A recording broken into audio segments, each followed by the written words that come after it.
തുടങ്ങാം.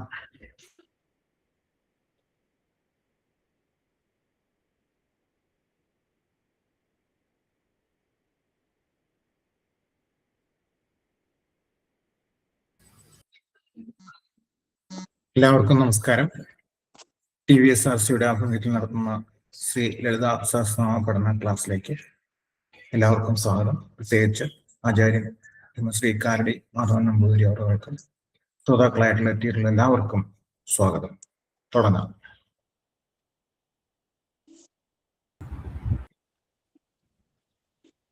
സദാശിവസമാരംഭാം ശങ്കരാചാര്യമധ്യമാം അസ്മദാചാര്യപര്യന്താം വന്ദേ ഗുരുപരമ്പരാം.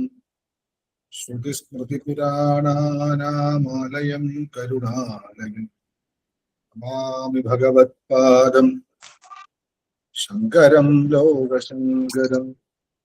നമോ നമഃ ശ്രീ ഗുരുപാദുകാഭ്യാം, നമോ നമഃ ശ്രീ ഗുരുപരമ്പരാഭ്യാം, ശ്രീ നമഃ. എല്ലാവർക്കും നമസ്കാരം.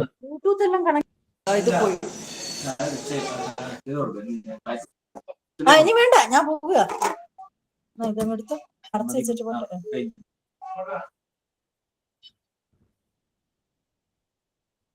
എല്ലാവരും മൈക്കൊന്നും മ്യൂട്ട് ചെയ്യണം. അറിയാതെ വേറെ ഡിസ്റ്റർബൻസ് വരുന്നുണ്ട്.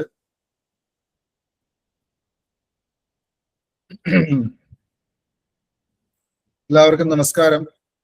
എല്ലാവരും പഠിപ്പിച്ചിടത്തോളം മന്ത്രങ്ങളെ അതിൻ്റെതായ രീതിയിൽ തന്നെ പഠിക്കാനും അർത്ഥം മനസ്സിലാക്കാനും ഒക്കെ ശ്രമിക്കുന്നുണ്ട് എന്ന് വിചാരിക്കുന്നു.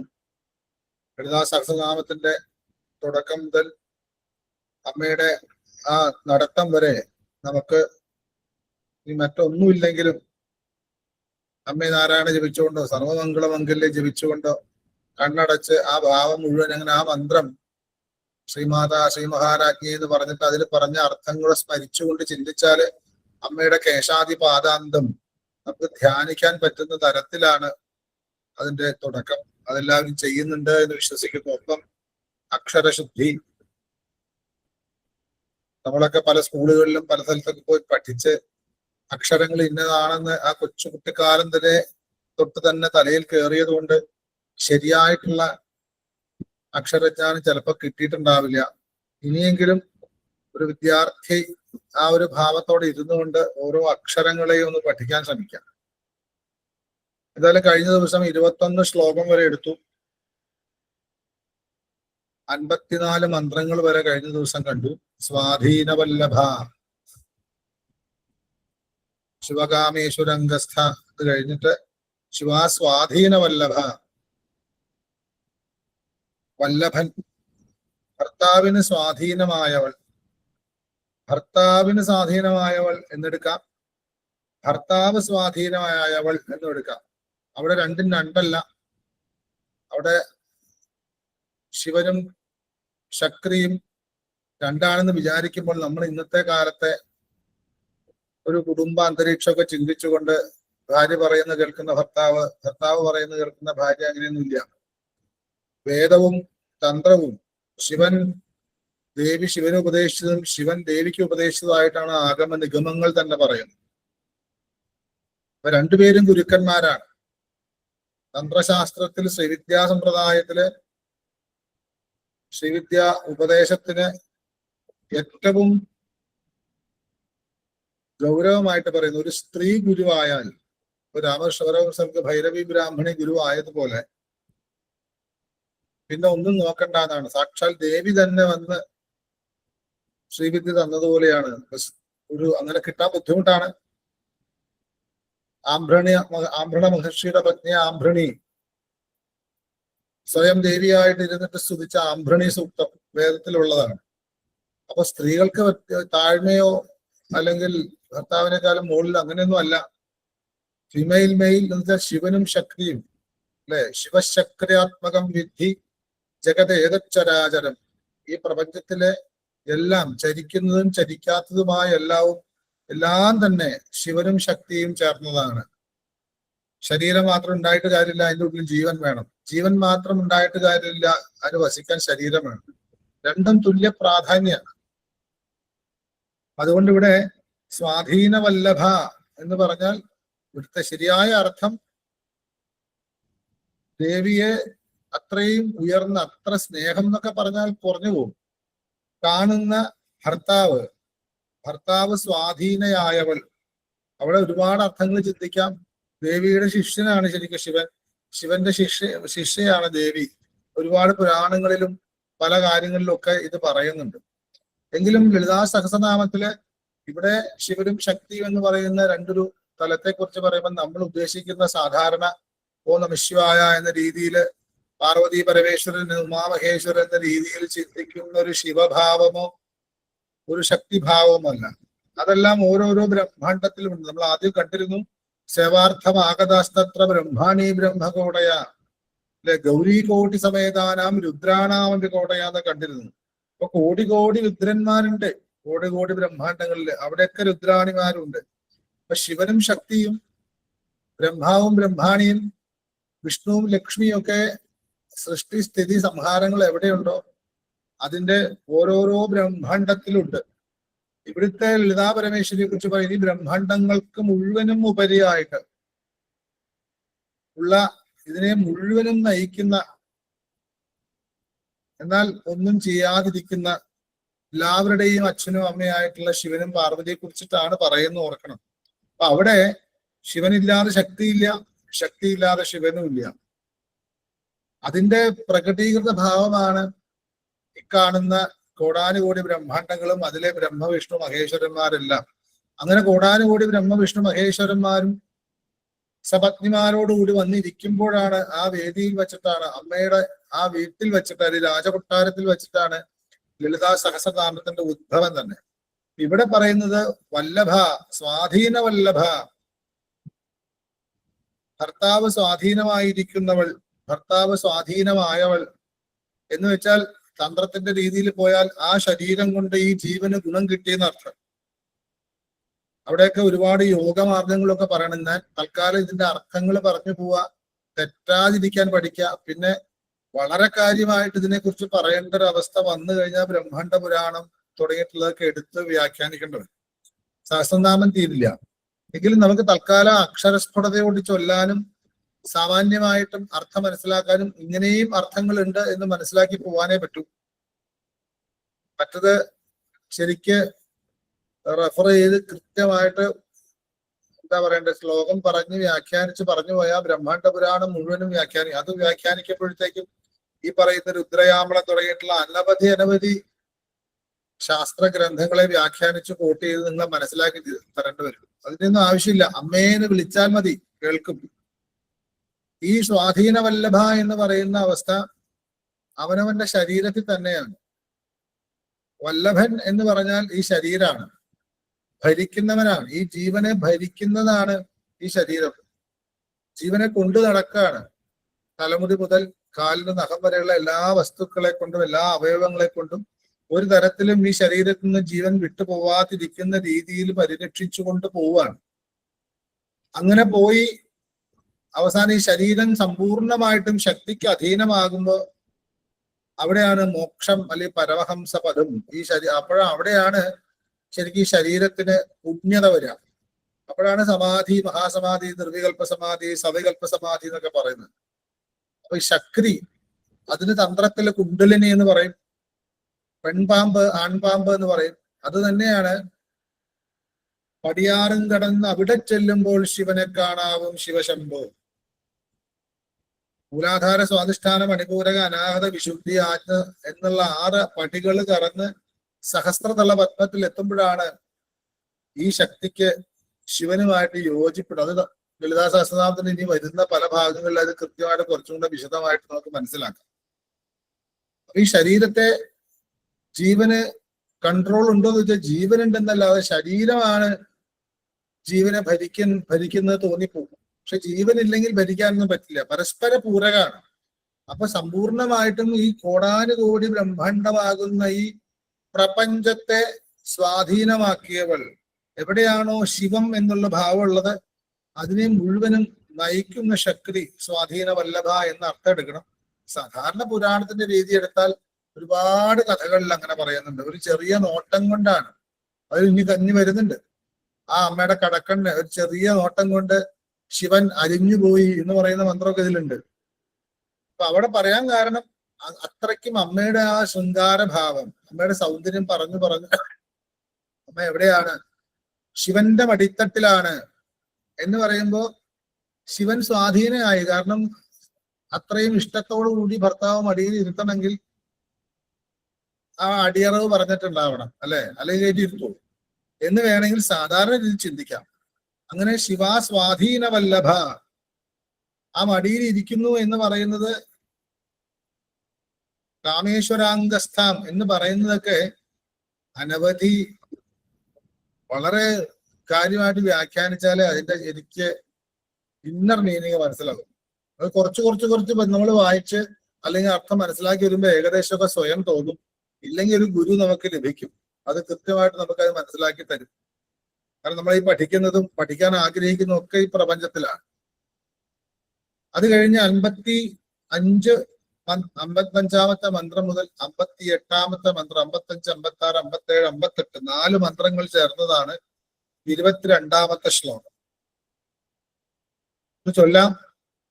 സുമേരുമധ്യശൃംഗസ്ഥ ശ്രീമന്നഗരനായിക ചിന്താമണി ഗൃഹാന്തസ്ഥ പഞ്ചബ്രഹ്മാസനസ്ഥിത. ചൊല്ലുമ്പോ അക്ഷരം ശ്രദ്ധിക്കണം.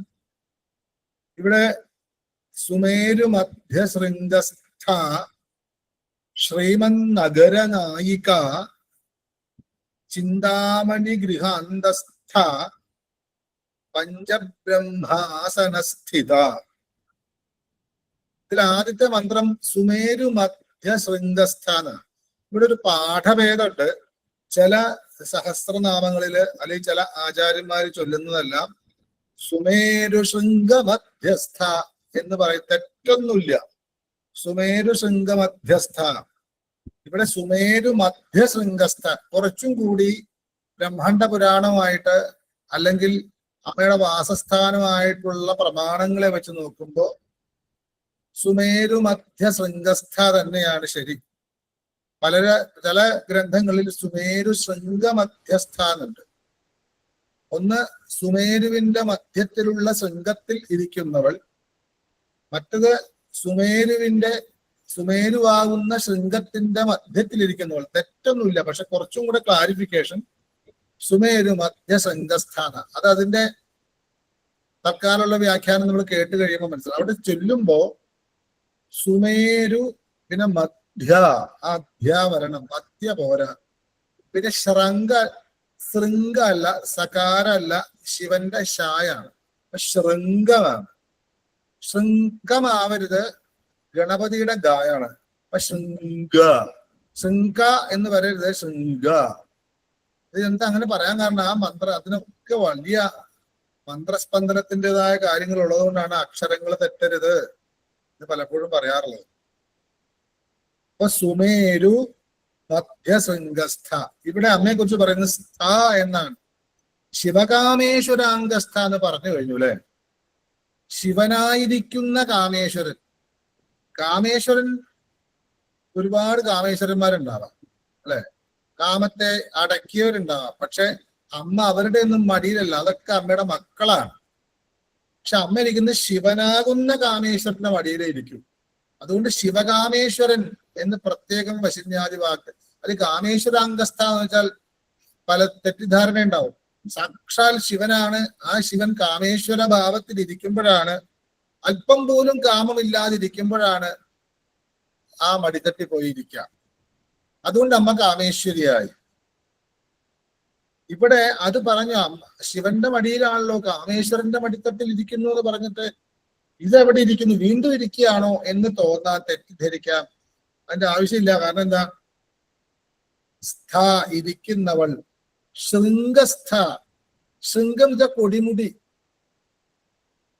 അതായത് സുമേരു എന്ന് പറയുന്നത് പർവ്വതമാണ്. മേരു പർവ്വതം കേട്ടിട്ടുണ്ടാവും. അത് പർവ്വതം ഏതാണ് എന്ന് അതിന്റെ ഇന്നർ മീനിലെങ്കിലേക്ക് പോയി കഴിഞ്ഞാൽ നമ്മൾ വേറെ എവിടെ അന്വേഷിച്ചു പോവില്ല, നമ്മൾ തന്നെ അന്വേഷിക്കും.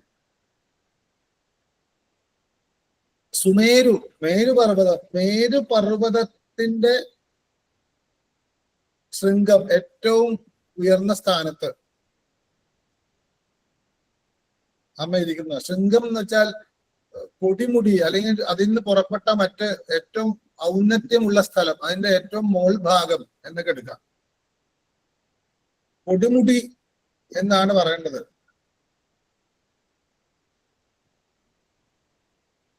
അത് ശൃംഗസ്ഥ, ആ കൊടുമുടിയിൽ ഇരിക്കുന്നവർക്ക്. കൊടുമുടിയിൽ, ഏത് കൊടുമുടിയില്? മധ്യത്തിലാണ്. എന്തിന്റെ മധ്യത്തിൽ? ഇപ്പൊ സുമേരു പർവ്വതത്തിന്റെ മധ്യത്തിലുള്ള ശൃംഗത്തിലിരിക്കുന്നവൾ. അപ്പൊ തെറ്റിദ്ധരിക്കണ്ട എന്ന് വ്യാഖ്യാതാക്കളും ആചാര്യന്മാരും പറയുന്നു. അമ്മയുടെ വീട്ടിലിരിക്കുന്നു എന്നേ ഉള്ളൂ. വീട്ടിൽ എവിടെ ഇരിക്കണേ? കസേര ഇരിക്കുന്നോ, സ്റ്റൂളിലിരിക്കുന്നോ, നിലത്തിരിക്കുന്നോ? പിന്നത്തെ അല്ലേ. അമ്മ ശിവന്റെ മടിയിലാണ് ഇരിക്കുന്നത്. ആ മടിയിൽ ഇരിക്കുന്നത് എവിടെയാണ് ചോദിച്ചാൽ സുമേരു പർവ്വതത്തിന്റെ മധ്യത്തിലുള്ള ശൃംഗത്തിൽ. അപ്പൊ നമുക്ക് സംശയം വരാം. അതുകൊണ്ടാണ് സുമേരു ശൃംഗ മധ്യസ്ഥ എന്ന് പറഞ്ഞാൽ ഈ സംശയം വരില്ല. സുമേരു എന്ന കൊടുമുടിയുടെ മധ്യത്തിൽ ഇരിക്കുന്നു എന്ന് പറഞ്ഞാൽ നമുക്ക് സംശയം വരില്ല. ഇവിടെ എന്താ? സുമേരു മധ്യ ശൃംഗസ്ഥ, സുമേരു പർവ്വതത്തിന്റെ മധ്യത്തിലുള്ള ശൃംഗത്തിൽ എന്ന് വെച്ചാൽ ഇപ്പൊ വേറെയും ശൃംഗമുണ്ടോ എന്നൊരു ചോദ്യം വരും. അങ്ങനെ ചോദ്യം വന്നാലാണ് ശരിക്കും ബ്രഹ്മാണ്ഡ പുരാണത്തിലൊക്കെ അമ്മയുടെ വാസസ്ഥാനത്തെ, അതൊന്നും ഒരു ക്ലാസ്സിലൊന്നും വിവരിക്കാൻ സാധ്യമല്ല, എങ്കിലും കൃത്യമായിട്ട് മനസ്സിലാവുള്ളൂ. കനക നിർമ്മിതമാണത്രേ സുമേരു പർവ്വതം. അതിന്റെ ശരിയായിട്ടുള്ള ശാസ്ത്രം നമുക്ക് പിന്നെ നോക്കാം. കനകമയമായിട്ടുള്ള സുമേരു പർവ്വതം, ആ പർവ്വതത്തിന്റെ മുകൾ ഭാഗത്തിന് ഒരു ത്രികോണത്തിന്റെ ആകൃതിയാണ്. ആ ത്രികോണത്തിന്റെ 3 മൂലകളിലും ഓരോ കൊടുമുടി ഉണ്ട് എന്നാണ്. അപ്പൊ ആ 3 കൊടുമുടിയുടെയും നടുക്ക് എന്ന് വരണമെങ്കിൽ സുമേരുവിന്റെ മധ്യത്തിലുള്ള കൊടുമുടി. അപ്പൊ പുറത്ത് മധ്യത്തിൽ അല്ലാതെ വല്ല കൊടുമുടി ഉണ്ടോ എന്ന് ചോദിച്ചാൽ ത്രികോണ ആകൃതിയാണ് ഈ സുമേരു പർവ്വതത്തിന്റെ മുകൾ ഭാഗം. അതിന്റെ ഓരോ കോർണറുകളിലും ത്രികോണം, ഇപ്പൊ താഴോട്ട് വരച്ചാലും മുകളിലോട്ട് വരച്ചാലും ത്രികോണാവും. ആ ത്രികോണത്തിന്റെ 3 കോണുകളുണ്ട്. അത് പറയണ്ടല്ലോ. ഒരു കോണില് ബ്രഹ്മലോകവും, ഒരു കോണില് വിഷ്ണുലോകവും, ഒരു കോണില് രുദ്രലോകവും, ഒരു ശിവലോകവുമാണ്. അതായത് സത്യലോകവും വൈകുണ്ഠവും കൈലാസവും. അപ്പൊ അതിൽ നിന്നും അപ്പുറമാണ് അമ്മ എന്ന് മനസ്സിലാക്കണം, അല്ലെ? അപ്പൊ ആ കാണുന്ന കൈലാസത്തിലെ ശിവനല്ല ഇത്. ഈ ലോകത്തുള്ളത് എല്ലാ പുരുഷൻ എന്ന് പറയുന്നത് മുഴുവനും ശിവമയമാണ്. സ്ത്രീകൾ മുഴുവൻ ശക്തിമയമാണ്. നമുക്ക് കാണുന്ന കോടാനും ബ്രഹ്മാണ്ടങ്ങളിൽ ഏതോ ഒരു ബ്രഹ്മാണ്ടത്തില് ചിന്തിക്കാൻ പോലും പറ്റാത്ത തരത്തിലുള്ള ആ ബ്രഹ്മാണ്ടത്തില് ഒരു ചെറിയ ഒരു എന്താ പറയണ്ടേ, ഒരു അണു പോലെ, ഒരു മണ്ണിന്റെ പൊടി പോലെയോ ഉള്ള ഒരു ചെറിയ സാധനമാണ് ഭൂമി. അതിനുള്ളിൽ ഇരുന്നിട്ടാണ് ഈ ബ്രഹ്മാണ്ടങ്ങളെ മൊത്തം നമ്മൾ പറയണത്. സാക്ഷാൽ മഹാവിഷ്ണു അനന്തശായിയായി കിടക്കുന്നതിന്റെ 1000 ഫണങ്ങളുള്ള അനന്തന്റെ ഒരു ഫണത്തിലുള്ള ഒരു കടുകുമണിക്ക് തുല്യമാണ് ഭൂമി എന്നാണ്. പക്ഷെ നമുക്ക് ഇവിടെ ഇരിക്കുമ്പോൾ അത് തോന്നില്ല. നമ്മൾ എന്തൊക്കെയോ ആണ്. ഇതിനെയൊക്കെ നമുക്ക് അങ്ങോട്ട് വ്യാഖ്യാനിക്കാം. ഇത് അനുഭവം ഉണ്ടാവണമെങ്കിൽ ഉപാസന ചെയ്താൽ മാത്രമേ പറ്റൂ. അപ്പൊ സുമേരു പർവ്വതം അതെവിടെയാണ്? പല പർവ്വതങ്ങളും കേട്ടിട്ടുണ്ട്, കൈലാസം വരെ കേട്ടിട്ടുണ്ട്. പക്ഷെ ആ കൈലാസം ഈ ഭൂമിയിലെ കൈലാസമാണ്. ഇങ്ങനത്തെ കോടാനുകൂടി ഭൂമികളുണ്ട്, അനേക ബ്രഹ്മാണ്ടങ്ങൾ ഉണ്ട് എന്ന് ഈ ബ്രഹ്മാണ്ടത്തിലെ വിഷ്ണുവിന് അറിയില്ല, ഈ ബ്രഹ്മാണ്ടത്തിലെ രുദ്രനും ഈ ബ്രഹ്മാണ്ടത്തിലെ ശിവനും അറിയില്ല എന്നാണ് ഗർഗപുരാണമൊക്കെ പറയുന്നത്. കാരണം കൃഷ്ണൻ അന്വേഷിച്ച് പോയത് ഗോലോകത്തേക്ക്. അത് ഈ കോടാനുകൂടി ബ്രഹ്മാണ്ടങ്ങളും കഴിഞ്ഞു പോകുന്ന ഏതോ ഒരു സ്ഥലമാണ്. അതുപോലെ അമ്മയുടെ വാസസ്ഥാനത്തെ കുറിച്ച് ഉപാസിച്ച് മനസ്സിലാക്കി അമ്മ എവിടെയാണ്, അമ്മ എവിടെ ഇരിക്കുന്നെന്ന് പറഞ്ഞു തരാൻ ശ്രമിച്ചതിന്റെ ഫലമാണ്. പക്ഷെ ഇവിടെ പറയുന്നത് ആരാണ്? എവിടെയാണോ അമ്മ വസിക്കുന്നത് ആ വാസസ്ഥാനത്ത് ഇരുന്നു കൊണ്ട് ആ അമ്മയുടെ അടുത്തിരുന്നുകൊണ്ട് അഡ്രസ്സ് പറയാണ്. നമ്മളിപ്പോ ലൊക്കേഷനൊക്കെ അയച്ചു കൊടുക്കുന്ന പോലെ അമ്മ ഇങ്ങനെയൊക്കെയാണ് ഇവിടെ ഇരിക്കുന്നത്, അമ്മയുടെ രൂപം ഇതാണ്, പശുന്യാദി വാഗ്ദേവതമാര് ഇരുന്നിട്ട് എഴുതിയതാണിത്. അതുകൊണ്ട് അമ്മ ശിവന്റെ മടിത്തട്ടിലാണ് എപ്പോഴും. സുമേരു പർവ്വതം എന്നൊരു പർവ്വതമുണ്ട്, അത് അന്വേഷിച്ച് പോകണം, ലൊക്കേഷൻ അയച്ചു തരാനേ അവർക്ക് പറ്റൂ. ആ സുമേരു പർവ്വതം അതിന്റെ മുകൾ ഭാഗത്ത് നടുക്കുള്ള ശൃംഗത്തിലാണ്. അപ്പൊ മറ്റൊരു ശൃംഗങ്ങൾ വേറെ ഉണ്ടോ, ഞങ്ങൾക്ക് വഴി തെറ്റുമോ?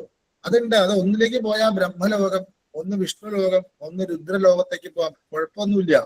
അവിടെ ചെന്നാലും പറഞ്ഞു തരും, നടുക്കിലേക്ക് പോകാൻ പറഞ്ഞു തരും എന്ന് വേണമെങ്കിൽ ചിന്തിക്കാം നമ്മുടെ കഥ പോലെ.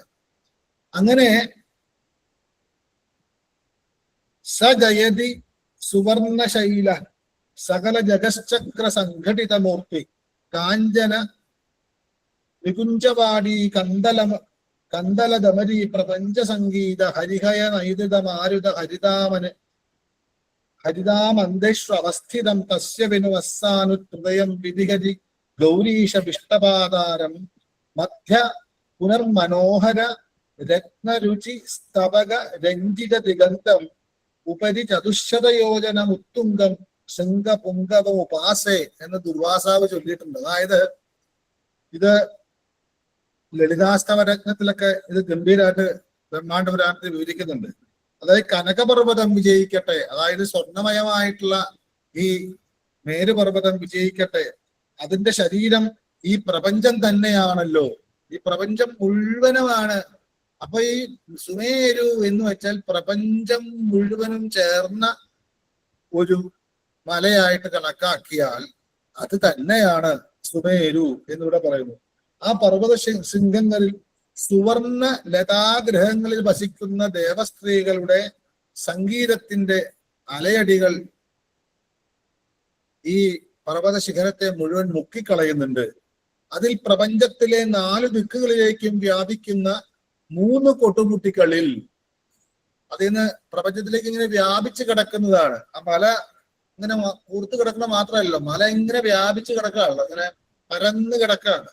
അങ്ങനെ പ്രപഞ്ചത്തിലെ 4 ദിക്കിലേക്കുമായിട്ട് പരന്നു കിടക്കുന്ന ഒരു 3 കൊടുമുടി ഉണ്ട്. അതിൽ ബ്രഹ്മാവും വിഷ്ണുവും ശിവനും വസിക്കുന്ന അവരുടെ വാസസ്ഥാനമാണ്. അവയുടെ മധ്യത്തിൽ മറ്റൊരു ശൃംഗം കാണുന്നുണ്ട്. അതിന്റെ വിസ്താരം 400 യോജനയാണ്. വിസ്താരമല്ല, അതിന്റെ ഉയരം 400 യോജന ഉയരത്തിൽ ഒരു ശൃംഗം അതിന്റെ മധ്യത്തിലുണ്ട്. അതിലെ പുഷ്പങ്ങളിലെ അതിൽ ഒരുപാട് പുഷ്പങ്ങളുണ്ട് അത്രേ. ആ പുഷ്പങ്ങളിലെ സുവർണരശ്മികൾ ആ ദിക്കിനെ എല്ലാം ഇങ്ങനെ മനോഹരമാക്കി പ്രകാശമാനമാക്കുന്നുണ്ട്. ഞാൻ അതിനെ നമസ്കരിക്കുന്നു. ഇതാണ് ശ്രീവിദ്യാനഗരം എന്ന ദേവിയുടെ ശ്രീനഗരം. ഇപ്പൊ നമ്മൾ വരുന്നുണ്ട് അടുത്ത മന്ത്രത്തില്. ഇപ്പൊ ഞാൻ പറയുന്നത് ഇത് സുമേരു ശൃംഗമധ്യസ്ഥ എന്ന് പറയുന്നതിനേക്കാളും സുമേരു മധ്യ ശൃംഗസ്ഥ, സുമേരുവിന്റെ മധ്യത്തിലുള്ള ശൃംഗത്തിൽ. അപ്പോ സുമേരു എന്ന് പറഞ്ഞാൽ എന്താന്ന് മനസ്സിലാക്കണം. അതിന് നമുക്ക് മനസ്സിലാക്കേണ്ടത് അതാണ് സാധാരണ ശ്രീവിദ്യോപാസകര് പൂജിക്കുന്ന മേരുചക്രം. ആ മേരുചക്രത്തിന്റെ നവാവരണം 5 ശക്തി ത്രികോണങ്ങളും 4 ശിവത്രികോണങ്ങളും ഒരല്പം പോലും അങ്ങോട്ടും ഇങ്ങോട്ടും പിഴയ്ക്കാതെ കൂടിച്ചേരുമ്പോൾ ശിവശക്തിയാത്മകമായിട്ടുള്ള അതിന്റെ എനർജി വന്ന് മുട്ടുന്ന ഒരു ത്രികോണത്തിലാണ്. ആ ത്രികോണമാണ് ബ്രഹ്മ വിഷ്ണു മഹേശ്വരന്മാരുടെ വാസം. അതിന്റെ മധ്യത്തിൽ ഒരു ബിന്ദു ഉണ്ട്. അതൊരു ശൃംഗമാണ്, അതിനറ്റം എന്ന് വേണമെങ്കിൽ പറയാം. നമുക്ക് വരയ്ക്കാനൊക്കെ പറ്റൂ. ഇത് ഋഷിമാരുണ്ടാക്കി വെച്ചതാണ്. അതിന്റെ മധ്യത്തിലാണ് ബിന്ദുനിലയ എന്നൊക്കെ നമ്മള് ലളിതാസഹസ്രനാമത്തിൽ പറയുന്നുണ്ട്. അതാണ് മേരു. അപ്പൊ മേരുചക്രത്തെ പൂജിച്ചാൽ എന്താണ് ഉണ്ടാവുക? ഈ പ്രപഞ്ചത്തെ മുഴുവനും പൂജിക്കുന്നതിന് തുല്യമാണ്. അതിലൊരു പൂ വീഴുമ്പോ കൈലാസത്തെയും വൈകുണ്ഠത്തെയും അതുപോലെ സത്യലോകത്തെയൊക്കെ പൂജിച്ചതിന് തുല്യമാകും. അതിനെയും ഉയരത്തില് 400 യോജന ഉയരത്തില് ഉള്ള നടുക്കത്തെ ആ ഒരു ശൃംഗത്തില് അമ്മ ഇരിക്കുന്നു. അവിടെ എവിടെ ഇരിക്കുന്നു? അവിടെയാണ് അമ്മയുടെ ഗൃഹം, ചിന്താമണി ഗൃഹം. ആ ഒരു കൊടുമുടി ഇങ്ങനെ പൊങ്ങി മോളിൽ ചെല്ലുമ്പോ വിസ്താരമുണ്ട്. 400 യോജന ഉയരമാണെങ്കിൽ 1,00,000 യോജന വിസ്താരമാണെന്നാണ് അതിന്റെ വിസ്താരം. അതിന് ഒരു പേര് പറയുന്നു, ശ്രീമൻ നഗരം, ശ്രീപുരം എന്നൊക്കെ പേരുണ്ട്. ശ്രീമത്തായിരിക്കുന്ന നഗരമാണ്. ആ ശ്രീമത്തായിരിക്കുന്ന, അപ്പം ഈ പ്രപഞ്ചം മുഴുവനും നിറഞ്ഞു നിൽക്കുന്ന കോടാനുകോടി ബ്രഹ്മാണ്ടങ്ങളെ മുഴുവനും ഭരിക്കുവാൻ, സൃഷ്ടി സ്ഥിതി സംഹാരം ചെയ്യുന്ന ബ്രഹ്മവിഷ്ണു മഹേശ്വരന്മാർ വസിക്കുന്ന കൈലാസവും വൈകുണ്ഠവും സത്യലോകവും വ്യാപിച്ചു കിടക്കുന്ന ഈ പ്രപഞ്ചത്തിന്റെ ഏറ്റവും മധ്യത്തിലായിട്ട് ഏകദേശം 400 യോജന ഉയരത്തിലുള്ള ആ സ്ഥാനത്ത്, അതിന് സുമേരുവിന്റെ ശൃംഗമെന്നും മധ്യത്തിലുള്ള ശൃംഗം എന്ന് പറയണം. ആ ശൃംഗത്തില് 400 യോജനയോളം ഉയരുള്ള ശൃംഗത്തില് അവിടെയാണ് അമ്മയുടെ നഗരം, അമ്മയുടെ അഡ്രസ്, അവിടെയാണ് അമ്മയുടെ ഭവനം.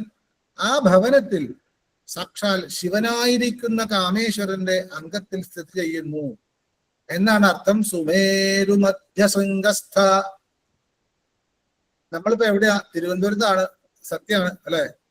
തിരുവനന്തപുരത്ത് എവിടെയാണ്? ഞാൻ കിളിമാനൂരാണ്. കിളിമാനൂർ എവിടെയാണ് എന്നൊക്കെ ചോദിച്ചു. ഇപ്പൊ എവിടെയാണ്, എവിടെ ഇരിക്കുന്നു ചോദിച്ചാൽ ഞാനിപ്പോ ഓൺലൈൻ ക്ലാസ്സിൽ ഇരിക്കുന്നു, കസേര ഇരിക്കുന്നു പറയുമ്പോഴും ഞാൻ തിരുവനന്തപുരത്ത് തന്നെയാണ്. അത്രയേ ഉള്ളൂ. അത് തെറ്റിദ്ധാരണ എന്താ അങ്ങനെയെന്ന് തോന്നരുത്. അതുകൊണ്ടാണ് ഞാൻ പറഞ്ഞത്. അപ്പൊ സുമേരു മധ്യശൃംഗസ്ഥ.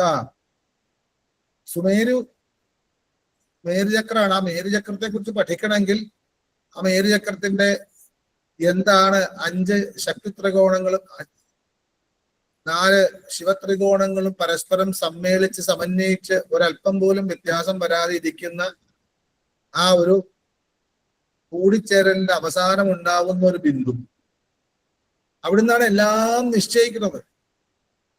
അതാണ് രാമകൃഷ്ണ പരമേശ്വർ പറയുന്നത്, ശബ്ദത്തിന്റെ പുറകെ പോയാൽ പരമഹംസനാവാം. ശബ്ദത്തിന് ഇങ്ങനെ വൈഖരി വരും. ആ വൈഖരിയുടെ പുറകെ പോയി കഴിഞ്ഞാൽ മധ്യമയിലെത്തും. മധ്യമയിൽ നിന്നും അത് പശ്യന്തിയിലും, പശ്യന്തിയിൽ നിന്ന് പരയിലും പോയിട്ട് നാദവും അതിന് ബിന്ദുവിൽ കടന്ന് ബിന്ദുവിൽ നിന്ന് നാദവും നാദാന്തം അനുഭവിച്ചാൽ എന്നൊക്കെ രാമകൃഷ്ണ പരമേശ്വരൻ പറഞ്ഞിട്ടുണ്ട്. എന്താണെന്ന് നമുക്ക് മനസ്സിലാവില്ല. അത്രയും ഉയർന്ന തലത്തിലുള്ള അമ്മയെ എങ്ങനെയാണ് ഋഷിമാരിത് പറയാ? ഋഷിമാരല്ല ഇത് പറഞ്ഞത്. അമ്മയുടെ കൂടെ ഇരിക്കുന്ന, അമ്മയെ സ്ഥിരമായിട്ട് അറിയാവുന്ന, അമ്മയുടെ എല്ലാ അഡ്രസ്സും അറിയാവുന്ന വശിന്യാദി വാഗ്ദേവതമാര് പറയാണ്, വരൂ, ഇതാണ് അഡ്രസ്. സുമേരു പർവ്വതത്തിന്റെ ഏറ്റവും മുകളിലേക്ക് വരിക. അതിന്റെ മധ്യത്തിലായിട്ട് ബ്രഹ്മവിഷ്ണു മഹേശ്വരന്മാരെ വാസസ്ഥാനത്തിന് അടുക്കായിട്ട് ഒരു ശൃംഗമുണ്ട്, മറ്റൊരു കൊടുമുടിയുണ്ട്. ആ കൊടുമുടിയിലേക്ക് വന്നാൽ മതി. അവിടെ ഒരു ശ്രീമത്തായിരിക്കുന്ന ഒരു സ്ഥാനത്ത് അമ്മയുണ്ട് എന്ന് പറയാണ്. സുമേരു മധ്യശൃംഗസ്ഥ. അതിന് ശ്രീവിദ്യ, അവിടെ അങ്ങോട്ട് ചെന്ന് കഴിഞ്ഞാൽ അതിന്റെ പേര് ശ്രീവിദ്യാനഗരം അല്ലെങ്കിൽ ശ്രീപുരം. ഇവിടെ അതിന് ഉത്തരമായിട്ട് അടുത്തൽ പറയാണ്. 56-ാമത്തെ മന്ത്രത്തിൽ പറയുന്നു, ശ്രീമൻ നഗരനായിക. അപ്പൊ ഈ സുമേരുവിന്റെ മധ്യത്തിൽ ഉള്ള ശൃംഗത്തിൽ അതൊരു നഗരാണ്. അതിന് ഒരുപാട് ശ്ലോകങ്ങളുണ്ട്. അതുകൊണ്ട് ഇടയ്ക്ക് ഞാൻ നോക്കുന്നത്. കാരണം ഇതൊന്നും മനഃപ്പാഠം പഠിച്ചിട്ടൊന്നും നമുക്ക് ജപിക്കാൻ പറ്റില്ല. എങ്കിലും നിങ്ങൾക്ക് പറഞ്ഞു തരുമ്പോ ശ്രീമത്ത് എന്ന് വെച്ച് കഴിഞ്ഞാൽ ശ്രീ ഏറ്റവും കൂടി വിളകുന്ന മഹാലക്ഷ്മി എന്നൊക്കെ അർത്ഥം. എപ്പോഴും ലക്ഷ്മിത്വമുള്ള സ്ഥലത്ത്, അതാണ് അമ്മയുടെ നഗരം. അമ്മയുടെ നഗരത്തിൽ എപ്പോഴും മഹാലക്ഷ്മി, അമ്മ തന്നെ അമ്മയാണ് മഹാലക്ഷ്മി. പിന്നെ പ്രത്യേകിച്ച് പറയണ്ട. ആ ശ്രീമത്തായിരിക്കുന്ന നഗരം, ആ മധ്യത്തിലുള്ള ശൃംഗത്തിലേക്ക് പോയി അവിടെ എത്തിക്കഴിഞ്ഞാൽ വലിയൊരു നഗരം കാണാം. ആ നഗരത്ത് എപ്പോഴും ഐശ്വര്യമാണ്. ആ നഗരത്തിന്റെ അധിപതിയാണ് അമ്മ. ശിവന്റെ ഈ സുമേരുവിന്റെ മധ്യത്തിലുള്ള ശൃംഗത്തിൽ ശിവന്റെ മടിത്തട്ടിലിരിക്കുന്ന സാക്ഷാൽ ലളിതാ പരമേശ്വരി ഈ ശ്രീമത്തായിരിക്കുന്ന ശ്രീമൻ നഗരം എന്ന് പറയുന്ന നഗരത്തിന്റെ നായികയാണ്. ശ്രീപുരം എന്നൊക്കെയാണ് അറിയപ്പെടുന്നത്. അതായത് ആ ബിന്ദുസ്ഥാനത്താണ് അമ്മ. ശ്രീചക്ര നായിക എന്നൊക്കെയാണ് ഉപാസനാ രീതിയിലേക്ക് ചിന്തിക്കുമ്പോൾ അത് വരാം. അതിന് 400 യോജന വിസ്താരം ഉണ്ടെന്നാണ്. അപ്പൊ 400 യോജന പൊക്കമുണ്ട്, 400 യോജന വിസ്താരത്തിലാണ് നഗരമുള്ളത്. തത്ര ചതുശത യോജന പരിണാഹം ദേവശില്പിനാ രചിതം നാനാ സാലമനോജ്ഞം നമാമ്യഹം നഗരമാതിവിദ്യായ. ആദിവിദ്യായ നഗരം അഹം നമാമി എന്ന് ലളിതാസ്തവത്തിലെ ബ്രഹ്മാണ്ഡ പുരാണത്തിൽ പറയുന്നുണ്ട്. എല്ലാം സ്തുതിക്കുമ്പോ ലളിതാ പരമേശ്വരിയുടെ ആദിവിദ്യയുടെ, അതായത് ശ്രീവിദ്യയുടെ നഗരമായിട്ടുള്ള ഏത് ചതുശതയോജന പരിണാമം, 400 യോജന വിസ്താരമുള്ളതും ദേവശില്പിനാ രചിതം, ദേവശില്പി മയൻ നിർമ്മിച്ചതും വിശ്വകർമാവ് നിർമ്മിച്ചതും, നാനാസാല മനോജ്ഞം, അനവധി മതിലുകളുള്ളത്. സാലം ചാൻ മതിലുകളാണ്. അനവധി മതിലുകളെ കൊണ്ട് രക്ഷിക്കപ്പെട്ടതും രമ്യമാക്കപ്പെട്ടതുമായ ആ നഗരത്തെ, വിദ്യയുടെ, ലളിതാ പരമേശ്വരിയുടെ ശ്രീവിദ്യാ നഗരത്തെ ഞാൻ നമസ്കരിക്കുന്നു എന്ന് പറയുന്നു. ഇത് ശ്രീവിദ്യാനഗരം അല്ലെങ്കിൽ ശ്രീപുരം, ശ്രീപൻ നഗരം ഒരുപാട് ചിന്തിക്കണം. അത് എത്തിപ്പെടണമെങ്കിൽ അത് എങ്ങനെയാണ്, എവിടെയാണെന്ന് ചോദിച്ചാൽ അത് ഉള്ളത് ഉള്ളിൽ തന്നെയാണ്. ഇപ്പൊ ചില ഭദ്രകാളിയുടെ ആണെങ്കിലും, അല്ലെങ്കിൽ സാക്ഷാൽ ചാമുണ്ഡി ദേവിയുടെ ആണെങ്കിലും, അല്ലെങ്കിൽ ശ്രീവിദ്യയുടെയൊക്കെ ആണെങ്കിലും ഉപാസനയില് അല്ലെങ്കിൽ പൂജ കഴിക്കുമ്പോ ഇത് തന്ത്രിമാരുള്ളതുകൊണ്ട് ഞാൻ പറയാണ്. ഞാൻ ചോദിച്ചിട്ടുണ്ട് പലരോടും, ദേവനാണോ പ്രാധാന്യം, പീഠപൂജയ്ക്കാണോ പ്രാധാന്യം, മൂർത്തി പൂജയ്ക്കാണോ പ്രാധാന്യം? ശരിക്ക് വിക്രമാദിത്യ സിംഹാസനം പോലെയാ. ആ സിംഹാസനത്തിൽ ഇരുന്നാൽ ഏത് പാമരനും ലോകം ഭരിക്കും. അതുപോലെ പീഠം, അതിന്റെ സമഷ്ടി, ആ ഭഗവതി അല്ലെങ്കിൽ ഭഗവാൻ ഇരിക്കുന്ന വിശ്വഭാവമായിട്ടുള്ള സമഷ്ടിയൊക്കെ ആരും ചിന്തിക്കാറില്ല. ഞാൻ ചിന്തിക്കാറുള്ളത് കൊണ്ട് പറയാണ്. അതിലെല്ലാം ദേവിയെ പൂജിക്കുമ്പോ ഇപ്പൊ മന്ത്രത്തോട് പറയുന്നില്ല, പൃഥിവ്യേ നമ എന്നുണ്ട്. ഭൂമി വരെ നമുക്ക് ചിന്തിക്കാൻ പറ്റും. ഭൂമിക്ക് അപ്പുറത്തേക്കൊക്കെ ചിന്തകളെ കൊണ്ട് പോകാൻ പറ്റും. അത് കഴിഞ്ഞാൽ അമൃതാർണമായ നമ എന്ന് പറയുന്നുണ്ട്. അമൃതം എന്ന് വെച്ചാൽ അമൃതം, അർണവം സമുദ്രം, പാലാഴി എന്നർത്ഥം. അവിടെ രത്നദ്വീപം, ഇപ്പൊ ഭൂമിയുടെ മുകളിലായിട്ട്, അത് എവിടെയാ, ഇത്രയും മുകളിലേക്ക് പോകണം. അവിടെ അമൃതമയമായിട്ടുള്ള ഒരു പാലാഴി, അമൃത സമുദ്രം, ആ സമുദ്രത്തിന്റെ മധ്യത്തിലായിട്ട് രത്നദ്വീപം, രത്നം മാത്രമുള്ള ഒരു ദ്വീപ്, അതിനുള്ളിൽ ഒരു രത്നമണ്ഡപം, കൽപ്പകവൃക്ഷം, ശ്വേതക്ഷേത്രം എന്നൊക്കെ പറഞ്ഞിട്ട് ഒന്ന് പറയാറുണ്ട്. അപ്പോ അതെല്ലാം എവിടുന്നാണ് ഇത് കിട്ടിയത്? പുരാണത്തിൽ നിന്നാവാം. അതിലും ഉപരിയായിട്ട് തന്ത്രശാസ്ത്രത്തിൽ ഈ ഒരു അവസ്ഥയിലേക്ക് ഇതിങ്ങനെ ഉണ്ടോ ചോദിച്ചാൽ പൂർണ്ണമായിട്ടും വേദാന്തപരമായിട്ട് ചിന്തിച്ചാൽ ഇതെല്ലാം ഒരു എനർജി ആയിട്ട് കാണാം. ശരിക്കും നമ്മളൊന്നും അറിഞ്ഞിട്ടില്ല ഈ ലോകത്തെ. നമ്മുടെ സ്വന്തം വീടിന്റെ ചുറ്റുവട്ടം പോലും നമുക്ക് അറിയില്ല. നമ്മുടെ പുറം നമുക്ക് കാണാൻ പറ്റുന്നില്ല. നമ്മുടെ കണ്ണ് നമുക്ക് കാണാൻ പറ്റുമോ? സ്വന്തം കണ്ണ് കണ്ണാടിയിൽ നോക്കാനല്ലേ കാണാൻ പറ്റുള്ളൂ. സ്വന്തം കണ്ണ്, എല്ലാത്തിനെയും കാണുന്ന കണ്ണ് കൊണ്ട് സ്വന്തം കണ്ണ് കാണാൻ പറ്റില്ല, അല്ലെ? അപ്പോ നമുക്കൊന്നും ആയിട്ടില്ല. പക്ഷെ ഇതങ്ങനെയൊന്നും വിശ്വസിക്കാൻ പറ്റില്ല എന്ന് പറഞ്ഞാൽ അത് ഭാഗ്യക്കേടെന്നാണ്. എന്താണോ അത് കാണാൻ, അങ്ങോട്ടുള്ള യാത്രയ്ക്ക് എന്തൊക്കെയാണോ ഒരുക്കങ്ങൾ വേണ്ട, ക്വാളിഫിക്കേഷൻ ഉണ്ട്, ആ ക്വാളിഫിക്കേഷൻ എടുത്തുകൊണ്ട് ശരിക്കും ഉപാസിച്ചാൽ ഇതെല്ലാം കാണാൻ പറ്റും എന്ന് എത്രയോ ഋഷീശ്വരന്മാർ നമുക്ക് പറഞ്ഞു തന്നിട്ടുണ്ട്. അങ്ങനെയുള്ള അനവധി അനുഭവ തലങ്ങൾ വെച്ചിട്ടാണ് ദേവിയുടെ അല്ലെങ്കിൽ പല ഈശ്വരന്മാരുടെയും ശരിക്കും ബ്രഹ്മവൈവർത്ത പുരാണം എന്നൊരു പുരാണം. ബ്രഹ്മവൈവർത്ത പുരാണത്തില് അത് മുഴുവനും കൃഷ്ണനെ കുറിച്ചിട്ടാണ്. സാക്ഷാൽ വൈഷ്ണവാണത്. അതില് ഈ ഭൂമിയിൽ നിന്നും എത്ര ദൂരത്തിലാണ് കൈലാസം, ആ കൈലാസത്തിൽ നിന്നും എത്ര ദൂരമുണ്ട് വൈകുണ്ഠത്തിലേക്ക്, വൈകുണ്ഠത്തിൽ നിന്ന് എത്ര ദൂരമുണ്ട് ബ്രഹ്മലോകത്തേക്ക്, സത്യലോകത്തിലേക്ക്, അവിടെ നിന്നും ഇത്ര യോജന അകലെയാണ് ഗോലോകം. ബ്രഹ്മലോകത്തിലെ ആൾക്കാരുടെ സ്വഭാവം എന്ത്, അവരുടെ ആകൃതി എന്ത്, അവരുടെ ജോലി എന്ത്, ഇങ്ങനെ ഡീറ്റെയിൽ ആയിട്ട് പറഞ്ഞത്. ഗോലോകത്തിലെത്തിയാൽ അവിടുത്തെ ജീവിത രീതി എങ്ങനെയാണ്, അവിടുത്തെ ഓരോരുത്തരുടെയും സ്വഭാവം, അവരുടെ ഭക്ഷണക്രമം, അവരുടെ സൗന്ദര്യം, ഇതെല്ലാം കൃത്യമായിട്ട് ബ്രഹ്മവൈവർത്ത പുരാണത്തിലൊക്കെ വർണ്ണിച്ചു വെക്കുമ്പോ ഒരാവശ്യമില്ലാതെ വെറുതെ എഴുതി കൂട്ടിയതല്ല. ഇതെല്ലാം കണ്ടിട്ട് എഴുതിയതാവൂലോ. അതിങ്ങനെ പോയി കണ്ടതാവില്ല. ആ ഒരു തലത്തിൽ, ആ ആൽഫ സ്റ്റേജിൽ എല്ലാം മറന്ന പ്രപഞ്ചത്തിന്റെ സീമയ്ക്കും അപ്പുറത്തേക്ക് എത്തുമ്പോ തന്റെ ഉള്ളിലെ എന്ത് കാണണമെന്ന് ആഗ്രഹിക്കുന്നോ അത് കാണും. ഇന്ദ്രന്റെ അടുത്തേക്ക് പോകാൻ പറ്റാതെ തുഷങ്കു വിഷമിച്ചപ്പോ തുഷങ്കു സ്വർഗം ഉണ്ടാക്കിയ നാടാണ്. ആ മഹാനുഭാവന്റെ പേരിലാണ് നമ്മൾ ഗായത്രി എന്ന് ജപിക്കുന്നത്, വിശ്വാമിത്ര മഹർഷിയുടെ.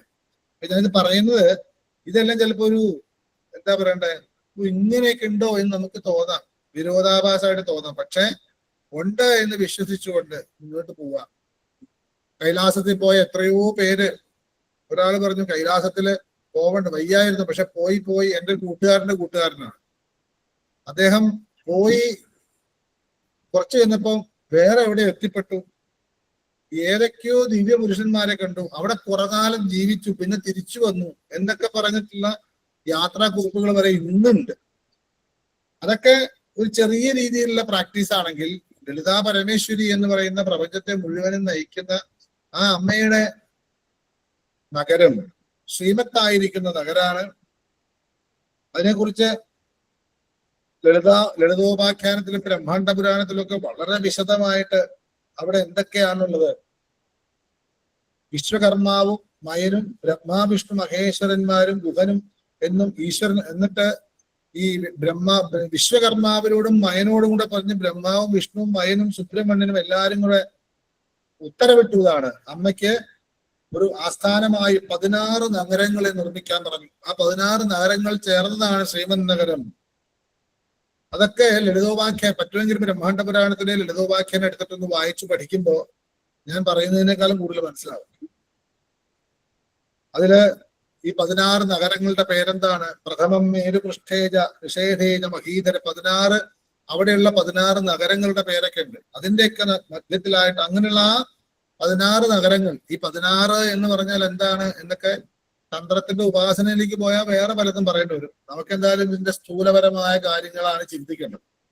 അപ്പോ സുമേരു പർവ്വതത്തിന്റെ മധ്യത്തിലെ ശൃംഗത്തിലെ ഏറ്റവും മുകളിലുള്ള ത്രികോണ ആകൃതിയുള്ള ബ്രഹ്മവിഷ്ണു രുദ്രന്മാരുടെ വാസസ്ഥാനത്ത് നടുക്കായിട്ടുള്ള ആ ശൃംഗത്തിൽ ശ്രീമത്തായിരിക്കുന്ന 400 യോജന ഉയരത്തിലും 400 യോജന വിസ്താരത്തിലുമുള്ള ആ ശ്രീമൻ നഗരത്തിന്റെ നായികയായിട്ടാണ് അമ്മ പരിലസിക്കുന്നത്, പ്രപഞ്ചത്തിന്റെ ഏറ്റവും അത്യുന്ന ഭാവത്തിൽ. അപ്പൊ സുമേരു മധ്യശൃംഗസ്ഥ ശ്രീമൻ നഗര നായിക എന്നിട്ട് പറയാണ് ആ നഗരത്തിൽ അമ്മയ്ക്കൊരു വീടുണ്ട്. അങ്ങനെയാണല്ലോ അഡ്രസ്സ് പറയേണ്ടത്. ഇന്ന ജില്ലയിലെ ഇന്ന താലൂക്കിലെ ഇന്ന പഞ്ചായത്തിലെ ഇന്ന വാർഡിൽ ഇന്ന വീട്, അങ്ങനെ തന്നെയാണ് ഇതിലും പറഞ്ഞിരിക്കുന്നത്. അതെന്താണ്?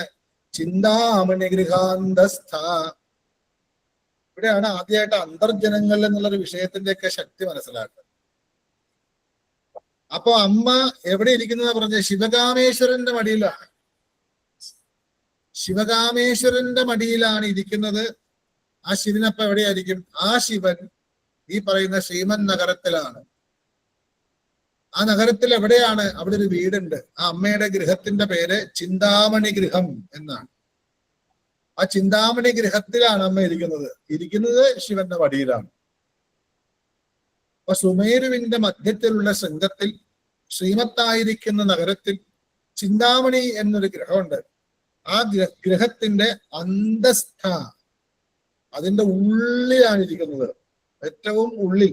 അതിന്റെ ഉള്ളിൽ അന്തർജനം എന്നർത്ഥം. അപ്പൊ പുറത്തേക്കൊന്നും പോവാറില്ലായിരിക്കും, അതായിരിക്കും അന്തസ്ഥ എന്ന് പറയാൻ കാരണം. ആ ചിന്താമണിയുടെ അന്തർഭാഗത്ത് ശിവനാകുന്ന കാമേശ്വരന്റെ മടിത്തട്ടിൽ ഇരിക്കുന്നവളാണ് അമ്മ. അപ്പോ ചിന്താമണി ഗ്രഹം എന്ന് വെച്ചാൽ എന്താണ്? അങ്ങനെ ഒരു രത്നം ഉണ്ട് അത്രേ. ആ രത്നം കയ്യിലുണ്ടെങ്കിൽ കൽപ്പകവൃക്ഷം പോലെയാണ്. എന്താണോ ചിന്തിക്കുന്നത് അത് സാധ്യമാവും. അതാണ് ചിന്താമണി ഗൃഹത്തിന്റെ പ്രത്യേകത. അങ്ങനെ ചിന്താമണികളെ കൊണ്ട് നിർമ്മിച്ച ഗൃഹം അതിന്റെ അന്തർഭാഗത്താണ് അമ്മ സ്ഥിതി ചെയ്യുന്നത്.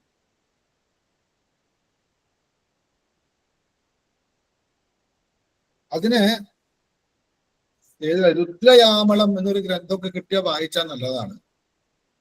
എത്രയുണ്ട് ആ ഒരു ചിന്താമണി ഗ്രഹം, എത്ര ചുറ്റളവുണ്ടാവും എന്നൊക്കെ ചോദിച്ചാൽ അതിന് പോലും ഉത്തരം നമ്മുടെ പുരാണത്തിലുണ്ട്. ഇവിടെ പറയുന്നു സഹസ്ര യോജനായാമേ ചിന്താമണിമയേ ഗൃഹേ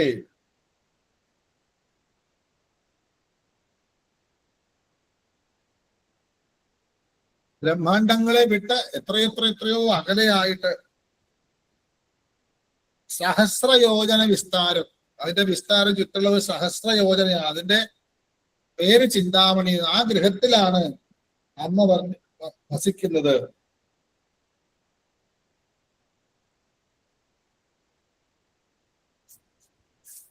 ഞാൻ നോക്കാൻ കാരണം ഇതൊക്കെ പ്രമാണങ്ങള് ബൈഹാർട്ട് പഠിക്കാൻ സാധിക്കില്ല, അതുകൊണ്ട് നോക്കി പറയുന്നതുള്ളൂ. ഇതിനെ ഒന്ന് വിശദീകരിച്ച് നിങ്ങൾക്ക് തരണ്ടേ.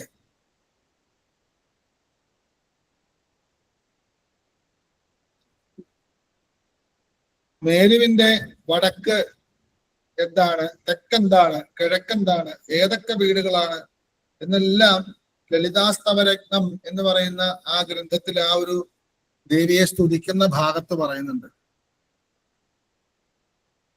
ശങ്കരാചാര്യ ചൊല്ലില്ലേ, സുധാ സിന്ധോർ മധ്യേ സുരവിടപിവാടീപരീവൃതേ മണിദ്വീപേ നീപോപവനപതി ചിന്താമണി ഗൃഹേ ശിവാകാരേ മഞ്ചേ പരമശിവപര്യങ്കതലയാം ഭജന്തി ത്വാം ധന്യാ കതിജന ചിദാനന്ദലഹരി. സൗന്ദര്യലഹരി പറയുന്ന ശരിക്കും അഡ്രസ്സാണത്. അപ്പൊ ഇവിടെ മേരുവിന്റെ ശൃംഗാരവനത്തിന്, അവിടെ ഒരു ശൃംഗാരവനം ഉണ്ട് അത്ര. ഇതൊക്കെ നമുക്ക് പറയാനേ പറ്റൂ, അല്ലെങ്കിൽ വായിക്കാനേ പറ്റൂ.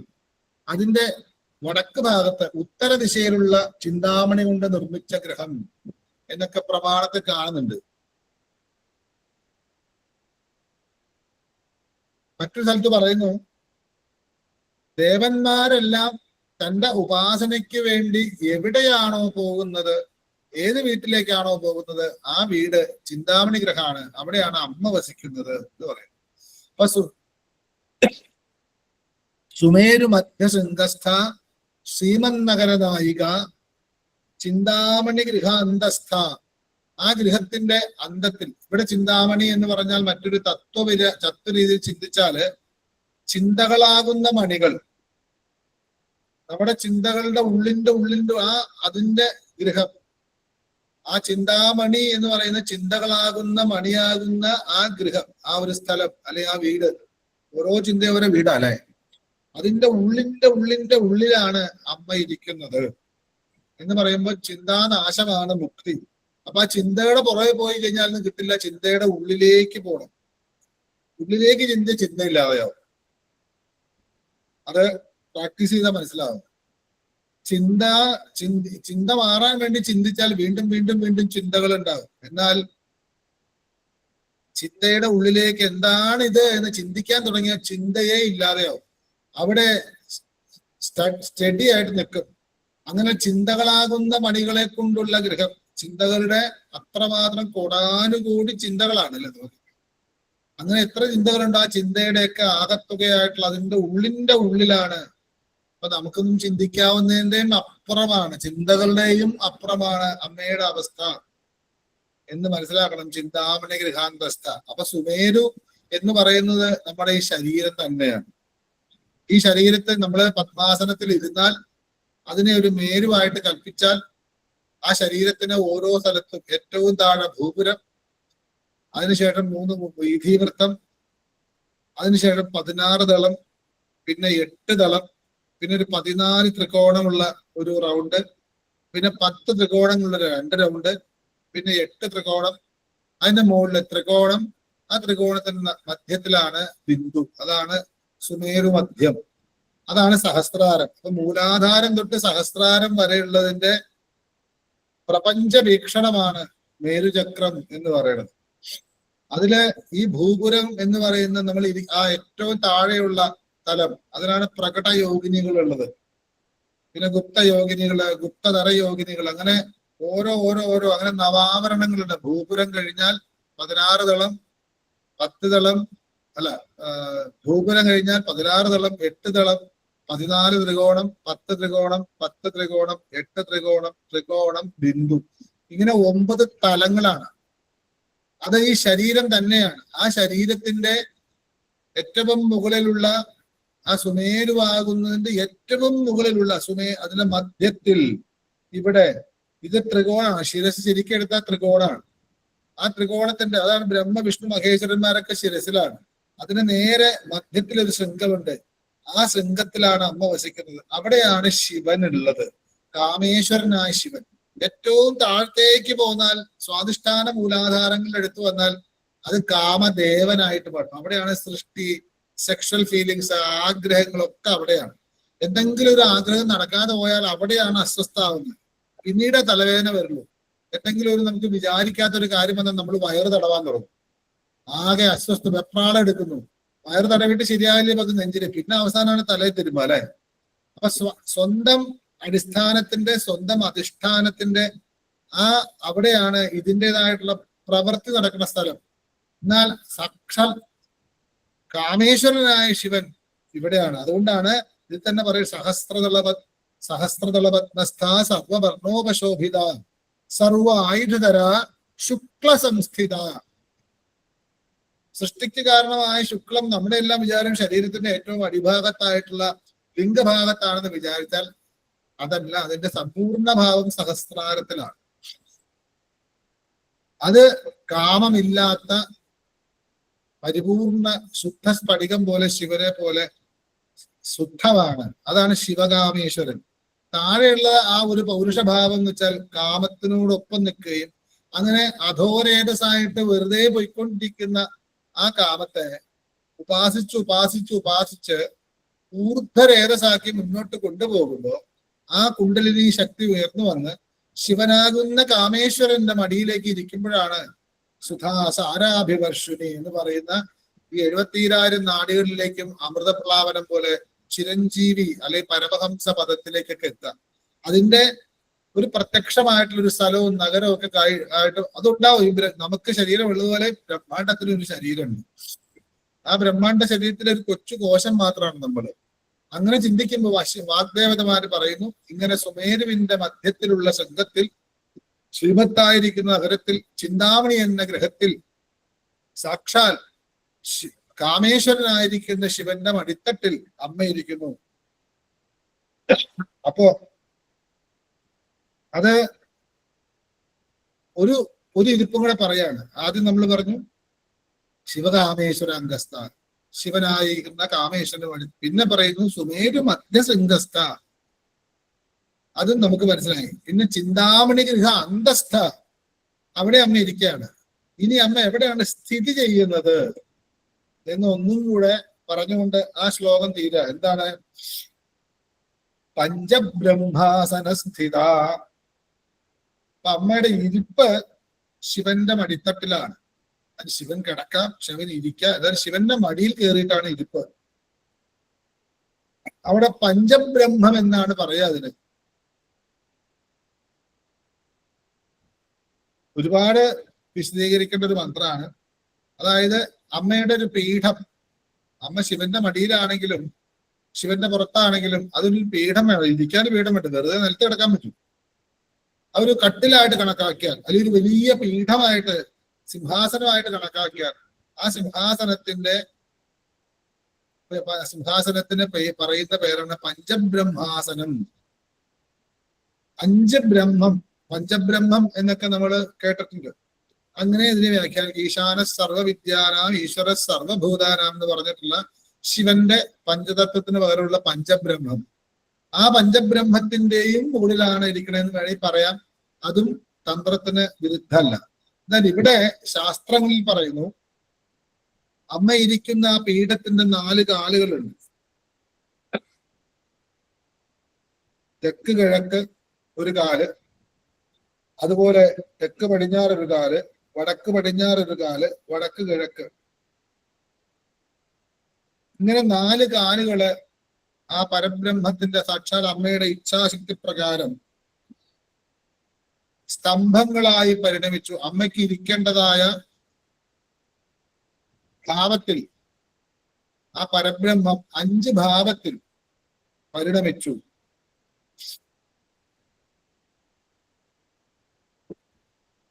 ബ്രഹ്മാവ്, വിഷ്ണു, രുദ്രൻ, ഈശ്വരൻ എന്ന് 4 കാലുകൾ. അതിനെക്കുറിച്ച് വേറെ മന്ത്രങ്ങൾ വരുമ്പോൾ വിശദീകരിക്കേണ്ട കാര്യമുണ്ട്. ഞാൻ തൊട്ടുപോവാണ്.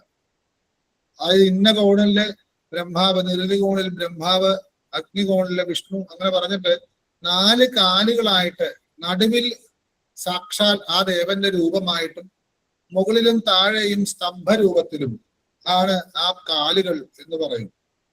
അങ്ങനെ ബ്രഹ്മാവ്, ഒരു കാല് ബ്രഹ്മാവ്, ഒരു കാല് വിഷ്ണു, ഒരു കാല് രുദ്രൻ, ഒരു കാല് ഈശ്വരൻ. ആ കട്ടിലിന്റെ പലകയാണ് സദാശിവൻ. അതിന്റെ മേളിൽ കേട്ടായിരിക്കും ആ സദാശിവനാണ് ശിവകാമേശ്വരൻ എന്നുള്ള ഭാവം. അപ്പോ എന്താണ്? ബ്രഹ്മാവ് സൃഷ്ടിയാണ്. അപ്പോ അമ്മ തന്നെയാണ് പഞ്ചകൃത്യപരായണ എന്ന് പിന്നെ വരുന്നുണ്ട്, അത് നമുക്ക് കാണാം. എന്തായാലും ഒരു കാല് ബ്രഹ്മാവാണ്.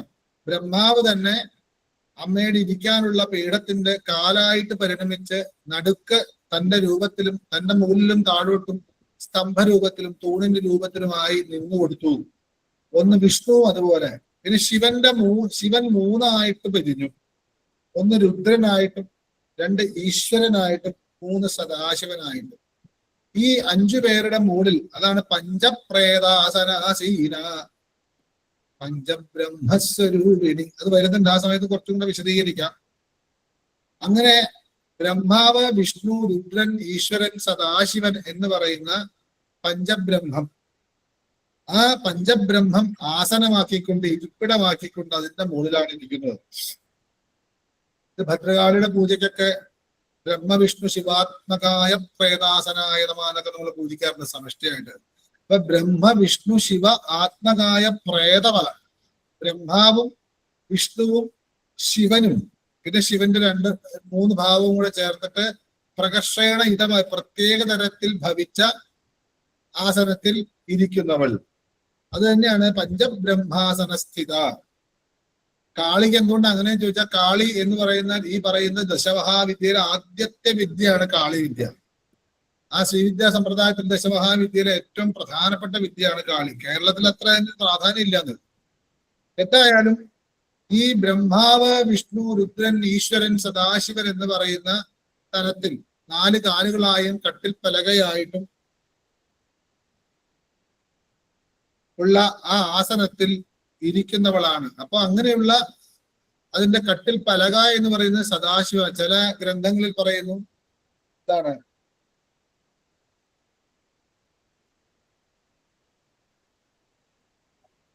ഭൈരവയാമള തന്ത്രത്തിൽ പറയുന്നു, ചിന്താമണിയാൽ നിർമ്മിതമായ പരമമായ ദേവിയുടെ ഗൃഹത്തിൽ ശിവൻ തന്നെയാണ് കിടക്ക.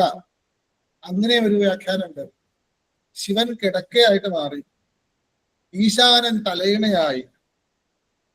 ആ മനോഹര മഞ്ചത്തിൽ തലയിണയായിട്ട് ഈശാനൻ, പായയാണെങ്കിൽ സദാശിവൻ, ബ്രഹ്മ, ഹരി, രുദ്രൻ, ഈശാൻ ഇത് കാലുകൾ, മഹാനായ ദേവേന്ദ്രൻ കോളാമ്പി.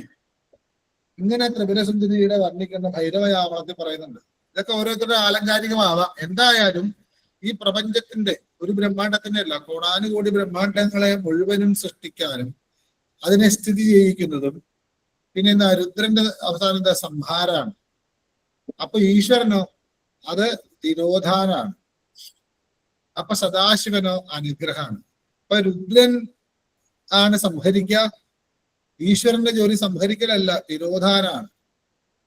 സംഹരിച്ചാൽ പിന്നെ ഒരിക്കലും തിരിച്ചു വരാത്ത രീതിയിൽ ഇവിടുന്ന് ഈ പ്രപഞ്ചത്തിനെ തിരോധാനം ചെയ്യാനുള്ള ശക്തി ശിവന്റെ മറ്റൊരു അംശമാണ്. അങ്ങനെയുള്ളതിനെ പൂർണ്ണമായിട്ടും മോക്ഷം കൊടുക്കലാണ് സദാശിവന്റെ ജോലി. ആ പഞ്ചകൃത്യപരായണം ചെയ്തുകൊണ്ടിരിക്കുന്ന ബ്രഹ്മ, വിഷ്ണു, രുദ്ര, ഈശ്വര, സദാശിവ ഭാവത്തിന്റെയും മുകളിലാണ് പ്രപഞ്ചത്തെ മുഴുവനും ഭരിച്ചുകൊണ്ട് ആ സുമേരുവിന്റെ മധ്യത്തിലുള്ള ശൃംഗത്തിൽ, ശ്രീമൻ നഗരത്തിൽ അതിന് നായികയായി അവിടെ ആ ചിന്താമണി ഗ്രഹത്തിന്റെ അകത്ത് ഈ പഞ്ചബ്രഹ്മാസനം പീഠമാക്കിക്കൊണ്ട് സാക്ഷാൽ ശിവനായിരിക്കുന്ന കാമേശ്വരനായിരിക്കുന്ന സദാശിവ മഞ്ചത്തില് സദാശിവന്റെ അംഗത്തിൽ പരമഭട്ടാരികയായിട്ട് ദേവി കുടികൊള്ളുന്നു. ചെറിയൊരു അഡ്രസ്സാണ് ഇത്. വളരെ വിശദമായിട്ട് പറയണമെങ്കിൽ ബ്രഹ്മാണ്ഡ പുരാണത്തിലെ ഉത്തരഖണ്ഡത്തില് 36-ാമത്തെ അധ്യായം ചിന്താമണി ഗൃഹ കഥനം എന്ന് പറഞ്ഞിട്ട് വളരെ വിശദമായിട്ടുണ്ട്. വേണം എന്നുണ്ടെങ്കിൽ ഞാനൊന്ന് അത് ഒരുപാട് ഇങ്ങനെ വ്യാഖ്യാനിക്കുന്നത് നിങ്ങൾക്ക് മനസ്സിലാവുന്ന രീതിയിൽ എഴുതി വെച്ച് ഞാൻ വേണമെങ്കിൽ അത് വേറെ ഒരു ദിവസം ആ ചിന്താമണി ഗൃഹത്തിന്റെ ആ മാഹാത്മ്യം അതെല്ലാം ഇതിനകത്ത് സഹസ്രനാമത്തിൽ വരുന്നുണ്ട്. ആ ഗൃഹത്തിലേക്ക് പോകുമ്പോൾ എന്തെല്ലാം കോട്ടകളുണ്ട്, എന്തെല്ലാം വൃക്ഷങ്ങളുണ്ട്, അവിടുത്തെ പൂക്കൾ എന്തൊക്കെയാണ്, എത്ര അടവികളുണ്ട്, എത്ര തോടുകളുണ്ട്, അരുവി, ഇതൊക്കെ അത് വരുന്നുണ്ട്. എങ്കിലും വേണമെങ്കിൽ ആവശ്യമുണ്ടെങ്കിൽ ഒരു ദിവസം ആ ചിന്താമണി ഗൃഹം മണിദ്വീപ വർണ്ണനം എന്ന് പറഞ്ഞിട്ട് ഒക്കെ ഉണ്ട്. അത് വേണമെങ്കിൽ ഒരു ദിവസം അത് മാത്രമായിട്ട് ക്ലാസ് എടുക്കാം. അതിങ്ങനെ എഴുതി വച്ച് വായിക്കാനേ പറ്റും. ഓർത്തിരുന്ന് പറയാൻ ചിലപ്പോൾ ബുദ്ധിമുട്ടാവും. പണ്ടത്തെ പോലെ ഓർമ്മയും നിൽക്കുന്നില്ല. അങ്ങനെ ഈ പറയുന്ന 22ാമത്തെ ശ്ലോകത്തിൽ അമ്മയുടെ ഏകദേശം ഒരു അഡ്രസ്സാണ് പറയുന്നത്. സുമേരു മധ്യശൃംഗസ്ഥ ശ്രീമന്നഗര നായിക ചിന്താമണി ഗൃഹാന്തസ്ഥ പഞ്ചബ്രഹ്മാസനസ്ഥിത. ഇവിടെ ഒന്നുമല്ല, അമ്മ ആ സുമേരു പർവ്വതത്തിലേക്ക് പോവാ. അതിന്റെ ഏറ്റവും മുകളിൽ ചെല്ലുമ്പോ ഒരു ത്രികോണം പോലെ കാണാം. 3 ഭാഗത്തും ശൃംഖങ്ങൾ, അതിന് നടുക്കൊരു ശൃംഖമുണ്ട്. അതിന്റെ മുകളിൽ എത്തിക്കഴിഞ്ഞാൽ ഏകദേശം 400 യോജന വിസ്താരത്തിൽ ഒരു നഗരം കാണാം. അതിന് ശ്രീപുരം അല്ലെങ്കിൽ ശ്രീമൻ നഗരം എന്നാണ് പേര്. അതിന്റെ രാജ്ഞിയാണ്. അവിടെ ചിന്താമണി എന്ന് പറയുന്ന ഒരു ഗ്രഹമുണ്ട്. ആ ഗ്രഹത്തിന്റെ അകത്ത് ചെന്നാൽ പഞ്ചബ്രഹ്മാസനസ്ഥയായിട്ട് ബ്രഹ്മവിഷ്ണു രുദ്ര ഈശ്വര സദാശിവന്മാരെ തന്റെ പീഠമാക്കിക്കൊണ്ട് ആ സദാശിവ മഞ്ചത്തില് ശിവനായിരിക്കുന്ന കാമേശ്വരന്റെ മടിത്തട്ടിൽ പരമഭട്ടാരിയായിട്ട് അമ്മ ഇരിക്കുന്നത് കാണാൻ എന്ന് 22ാമത്തെ ശ്ലോകം. ചെറിയ വ്യാഖ്യാനം ഞാൻ പറഞ്ഞിട്ടുള്ളൂ. ഒരുപാട് വ്യാഖ്യാനിച്ച തന്ത്രം, ഏതൊക്കെ തന്ത്രങ്ങള് ശാക്തേയമായിട്ടുള്ള മുഴുവനും പറയേണ്ട ഒരു ചെറിയ ചെറിയ വ്യത്യാസമൊക്കെ ഉണ്ട്. ഇതാണ് 22ാമത്തെ ശ്ലോകത്തിന്റെ അർത്ഥം. ചൊല്ലുമ്പോ ശ്രദ്ധിക്കേണ്ടത് ഇവിടെ സുമേരു മധ്യ ശൃംഗസ്ഥ, അതുപോലെ ചിന്താമണി ഗ്രഹ അല്ല ഗൃഹാണ്, ഗൃഹ അന്തസ്ഥ, പിന്നെ പഞ്ചബ്രഹ്മ എന്നുള്ളത് പഞ്ചബ്രഹ്മ എന്ന് പറഞ്ഞാൽ തെറ്റില്ലെങ്കിലും മന്ത്രത്തിന്റെ ശക്തി കൂട്ടുക. പഞ്ചബ്രഹ്മാസനസ്ഥിത എന്ന് പറയരുത്, പഞ്ചബ്രഹ്മ ആസനസ്ഥിത, പഞ്ചബ്രഹ്മാസനസ്ഥിത എന്ന് പറഞ്ഞാലും കുഴപ്പം. ഇതാണ് 22ാമത്തെ ശ്ലോകം. ഇത് 3 മിനിറ്റ് ഉണ്ട് 10 മണിക്ക്. എന്തെങ്കിലും സംശയം ഉണ്ട് ചോദിക്കാം. അടുത്ത ദിവസം ഇതിന്റെ തന്നെ ബാക്കിയാണ്. കാരണം എവിടെയാണ് അമ്മ, വീണ്ടും എവിടെയാണ് അമ്മയുടെ സ്ഥലം, എവിടെയാണ്, അതുപോലെ എന്താ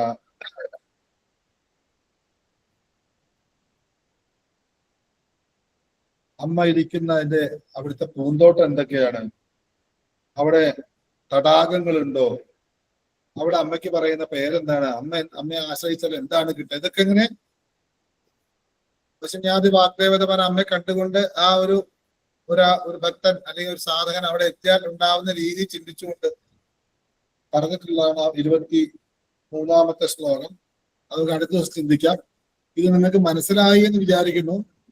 ഭക്തിയോട് കൂടിയിട്ട് ശരിക്കും പ്രാർത്ഥിച്ചാൽ, ഈ ഒരു സങ്കല്പം ഇരുന്നാൽ ഉറപ്പാണ് നമ്മുടെ എല്ലാ ചിന്തകളും മാറിയിട്ട് ആ ചിന്തകളൊക്കെ മാറി അതിന്റെ രക്തമായിട്ട് യഥാർത്ഥ ചിന്തയിലേക്ക് പോയി ആ ഗൃഹത്തിന്റെ അകത്തിരിക്കുന്ന അമ്മയെ കാണാൻ സാധിക്കും.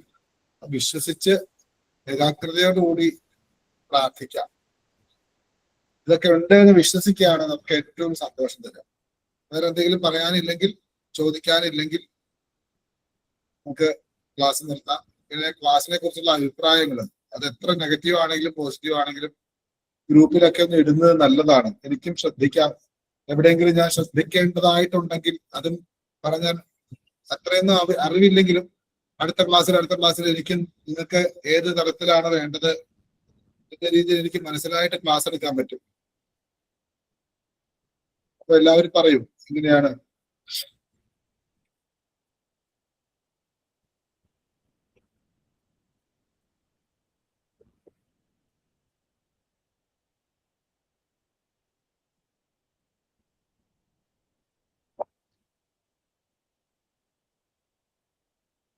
ആർക്കെങ്കിലും എന്തെങ്കിലും പറയാനുണ്ടെങ്കിൽ പറയാം, ചോദിക്കാനുണ്ടെങ്കിൽ.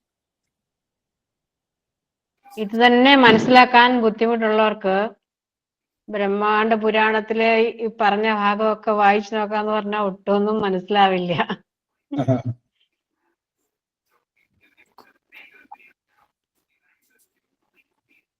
നമസ്കാരം ഗുരുനാഥ.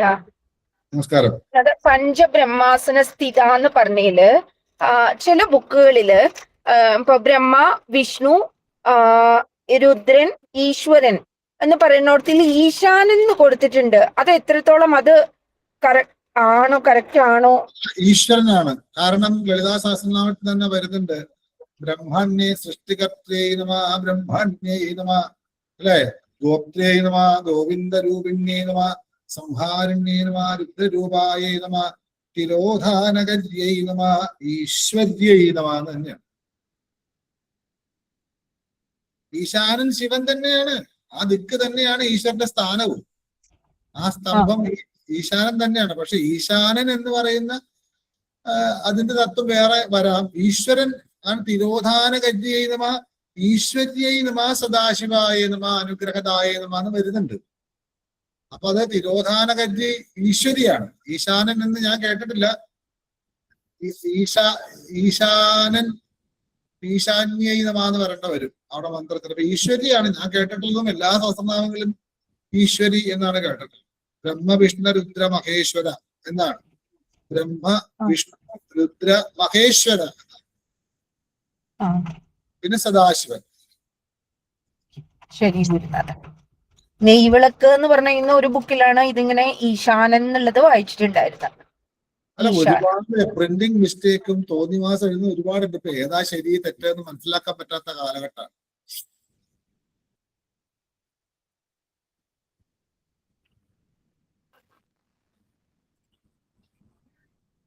വേറെ ഒന്നില്ലെങ്കിൽ നിർത്താലോ?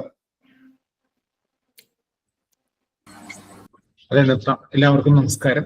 ആചാര്യനും ശ്രോതാക്കൾക്കും എല്ലാവർക്കും നന്ദി. നമസ്കാരം. നമസ്കാരം. നമസ്കാരം. നമസ്കാരം ഗുരുനാഥ.